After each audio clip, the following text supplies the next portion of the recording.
Hey, grade 7s, we're back, and today we're going to be talking about something called inverse rules. What does that mean? Well, we've done modeling for adding integer numbers, but a lot of people get confused when it's trying to subtract integers. And so we're going to use something called inverse rules to help us solve it. So let's just say we take a problem such as positive 3 subtract negative 2. Okay? What the inverse rules state is that when you see two symbols together, such as this, we have a subtract and negative. When they're side by side, you can actually change this to its additive inverse, which is add positive 2. Okay, so this equation now gets rewritten as positive 3 add positive 2, which simply is 3 plus 2, which is 5. Now, why does that work? Let's take a look here. Is that we'll do some modeling.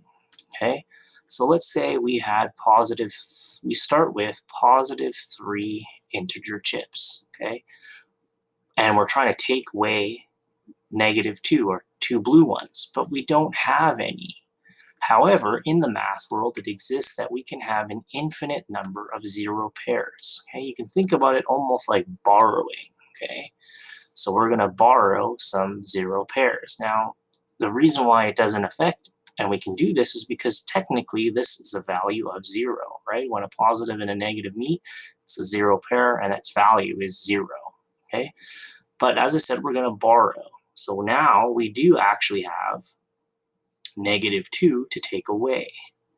So I'm going to take away these negative 2 chips. We'll just get rid of it.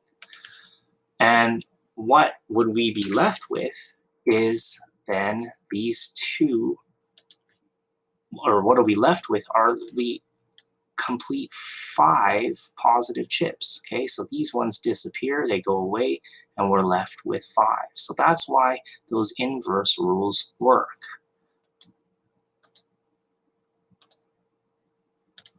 Let's do another one. Let's say we had negative, well, actually, why don't we start with that?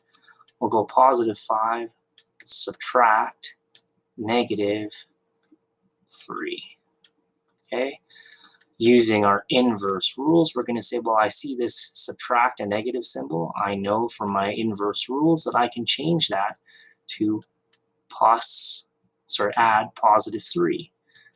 And so simply positive 5 add positive 3 is equal to 8. We'll go ahead and model that. Oh, get rid of this.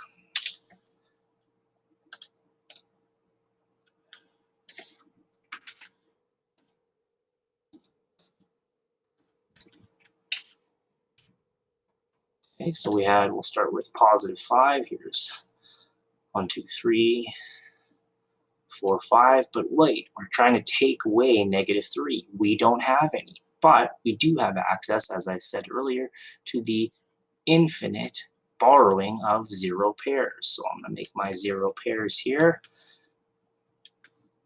And now we do have 3 negatives to take away. So we'll get those negatives. And if we take them away, what are we left with are the remaining positives. And in this case, we have a total of 8 positives remaining.